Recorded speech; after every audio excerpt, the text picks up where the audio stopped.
I've been saying for a while now, if you waited until the Protectobots to get into the Combiner Wars, you are one of the lucky ones because Wave 3 turned out to be an all-star wave. You had three of the best deluxe molds coming back, and arguably maybe a little better than they were the first time they came out. And the new guy on the block, the fourth deluxe mold, the brand new one, turned out to be better than the other three. But this being a lucky wave all kind of rides on the leader being just as good as his wave mates, and that's what we're going to find out today. This is Protectobot Hotspot, the Voyager for the Protectobots.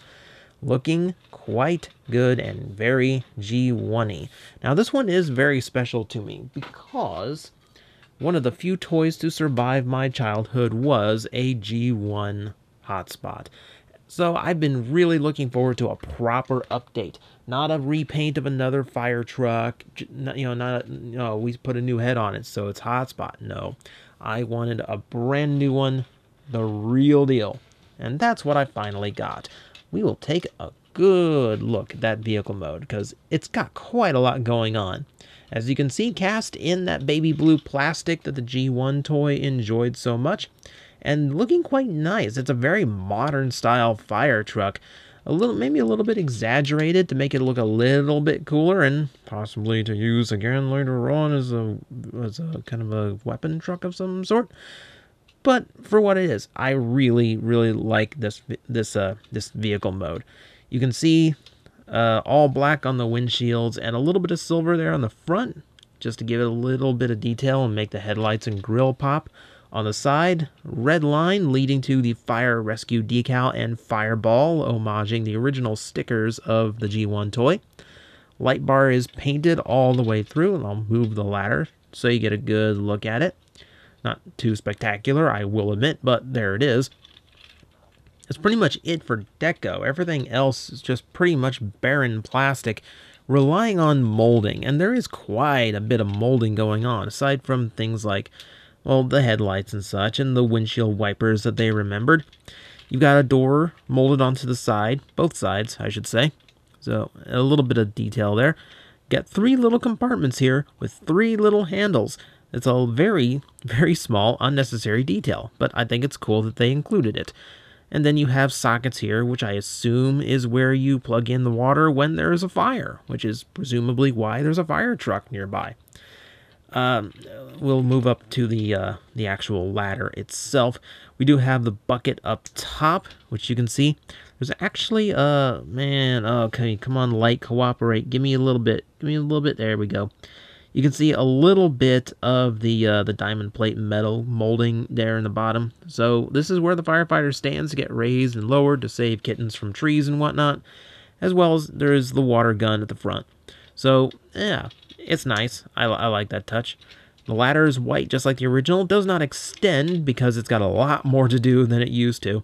So it's nice. That's about all I can say. It's a ladder with framework. That's about it. This chunk in the back, this is where it gets a little bit interesting because I don't know fire trucks that have these giant things in the back. I could be wrong. You know, I do know fire trucks that have, like, this is where the ladder gets raised and lowered and such, but not quite this shape. Not quite these big struts sticking out the back. They did use the space. You can see a lot of extra pipes there, some I'm going to assume some water or CO2 tanks for extinguishing fires, a little rescue ladder on the side. So there is some molding there to kind of rescue this from being a little bit of a necessity for the combiner mode. Yes, I did use the word rescue in this case. Run with it. All in all, I quite like it. Now, it does have some features which I do enjoy. You can raise the ladder, as well as rotate it around. Always nice. As well as adjust the bucket. So you can have it pointed forward. You can catch people falling from buildings before, and rescue them there. Or if you so choose, just dump Fire Marshal Ted down wherever you please. It's your imagination. Do with it as you will. So it's not bad. Like, good. He rolls. Of course he rolls. He's got 8 wheels to roll with. And being as long as he is with as many joints as he has, it's a little bit weird getting all 8 wheels down on the ground, but it is doable. For a little bit of extra play value, he does have his guns, which are actually kind of nice.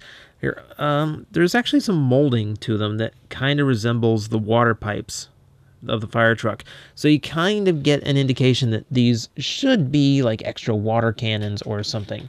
And there's a bunch of places to peg him in. Like over here to make him part of that big hunk in the back. You can also plug them in. Let's see. We can, oh, right, of course. There's a socket right here to make it look a little bit more firearmy. Or if you just want to forget the whole rescuing thing and just make him look like a war vehicle from Mad Max, there you go. You can attach him to the bucket as well. And now he's just killing everything around him. So, a lot going into the vehicle mode. I quite enjoy it. If there's any downside, it's the fact that the hips from robot mode are clearly visible. Nothing covering them up. No way to scrunch it down any lower than that. So it's a little bit of a disappointment, but not a deal breaker. It's just a little bit distracting once you notice them, which is why I pointed it out to you. Let's get him into robot mode, shall we? You'll excuse me if this is a little bit rough, because I have not had much practice transforming him, as I just got him in the mail. We start by splitting the back end, and rotating the arms down, and then unpegging the forearms from the shoulders. This is interesting because this is backwards from how it was in G1. You'll also note that I also forgot to flip this down. This typically is down in the vehicle mode. You couldn't tell, so it doesn't really matter, does it? So we'll flip that down. Now we'll flip it back up, now that the head is out. With these separated, we can lower the ladder and kind of plug it in. We have to move a few things, like close up the bucket and then flip that forward in order to make room for him to stand up. We will split the legs down the side, flip the front end upwards in order to create the robot mode feet. Come on, there we go. Double hinge out the legs. And then rotate it all the way around at the thigh. And that gives us what we need to get him into robot mode. As you can plainly see here. Looking quite good.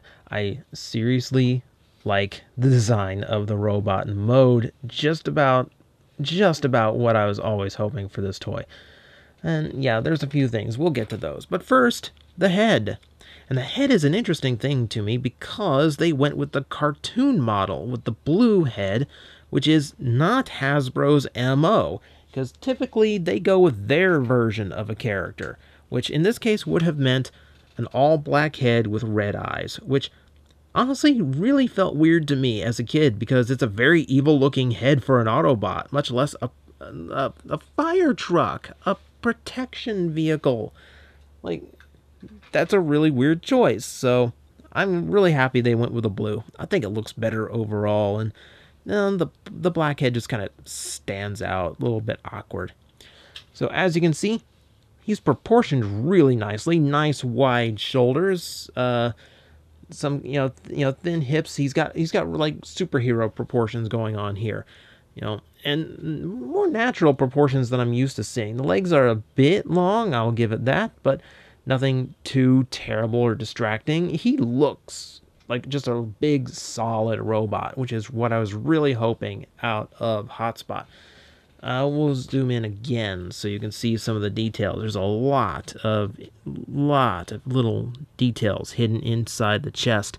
A little bit asymmetrical now to look at it. Well, maybe not. It kind of comes off that way because of the paint job. But it all looks really nice here. I love how deep in that molding is. It's all painted. Give that layered look I love so much. Speaking of, to get his old school striping, you'll notice they painted these red bars over what is interior molding of these mechanical details.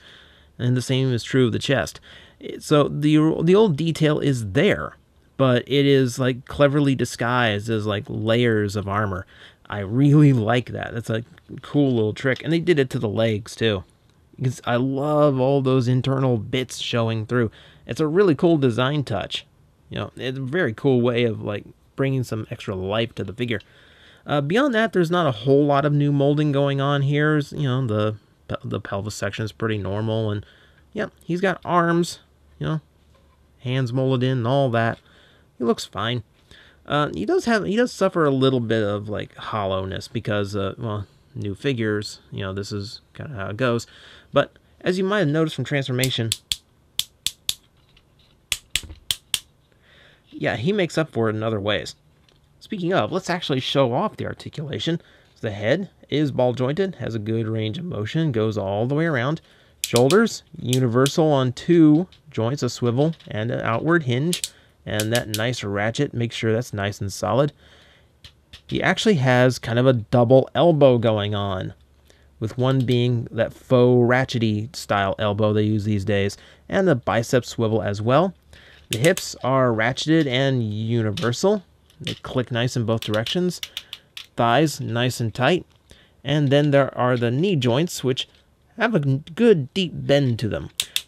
Now, there's no ankle tilt to this one. And I will say on mine, left knee's fine. The right knee feels pretty loose, which is really unfortunate. You know, like, I really wanted this toy to be flawless, and unfortunately, they had a bit of a QC issue. I don't know if that's a widespread thing, or if it's just like, this is the one I was looking forward to the most, so this is the one that turned out to have a bit of an issue. You know, I don't know. I haven't heard of that from anyone else's, so it's probably just my bad luck. But he does form some pretty nice poses, and he can maintain them pretty well.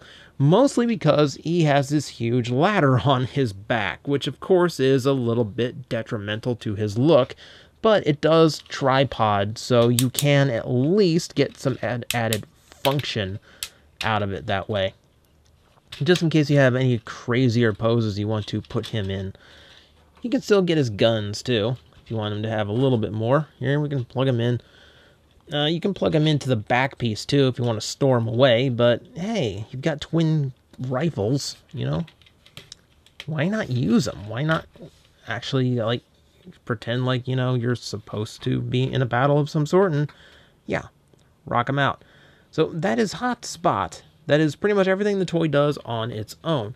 Now, with the Combiner Wars stuff, I have been hesitant to show off any of the combined modes because it's pretty involved, and, you know, there's a lot going on in the toy. But you know what? I do have the other Protectobots handy, so, you know, and this is the leader figure, so this is his main feature. Okay.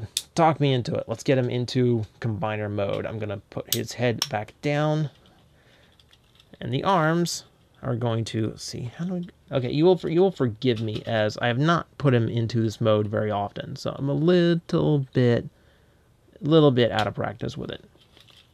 The arms fold up this way, and they find little pegs to hold into place. We will fold down these little tabs on the shoulder, which will expose the combiner socket. All well and good.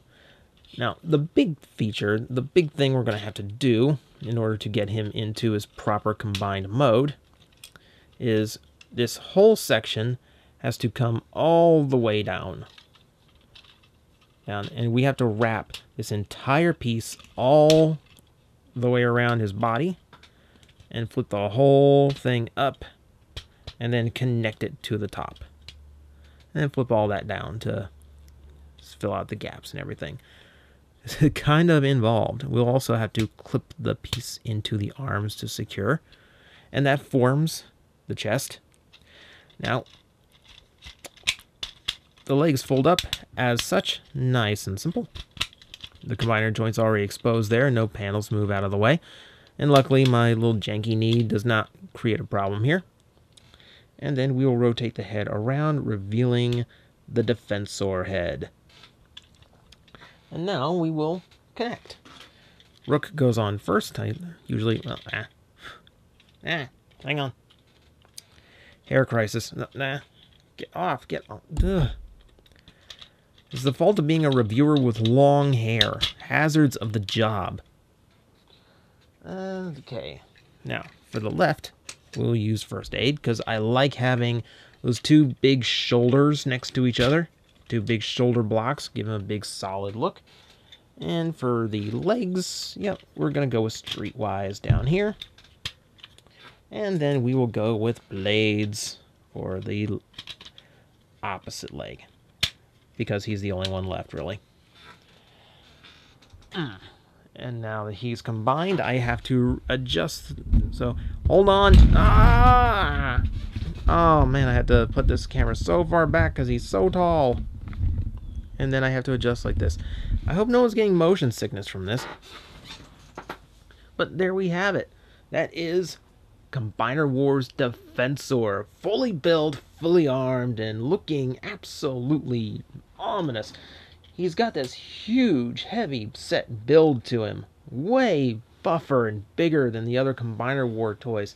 A little bit gorillaed in the arms, but nothing too bad, nothing too horrible or distracting. He looks huge and solid, and that's pretty much what I want out of someone who is named Defensor. I want him to look like he can take a freight load of missiles to his chest. I'll bring him in so you can see the full glory. The head mold, nice. It is very much Defensor. Big blue eyes, big silver face, big head crests and all that. Yep, it works. And you can see again, he has that striping detail and all that silver and internal workings and looking quite good. So he does a lot of things just right. I really, really dig him. Now, of course, he does articulate way better than old combiners, as they do. Shoulders all work, and shoulders are universal, all hinged. His hips kind of cheat, because here's like the pelvis piece, like that black section, but he's still using his original hips in order to actually articulate. So it kind of gets a weird look to it, but it kind of works.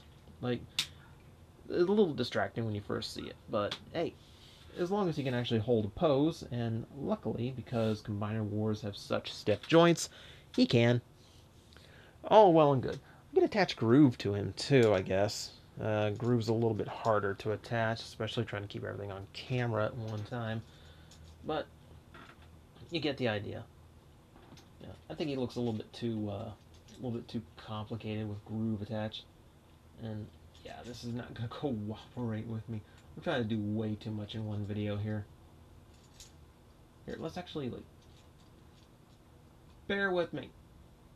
Bear with me. Here, I'm gonna cheat just so you can actually see what he looks like. I'm supposed to connect the arms, but that's pretty much what you get. I don't know. I kind of prefer the G1 look to the chest. You know, just because I'm a little bit old school in the design factor that way.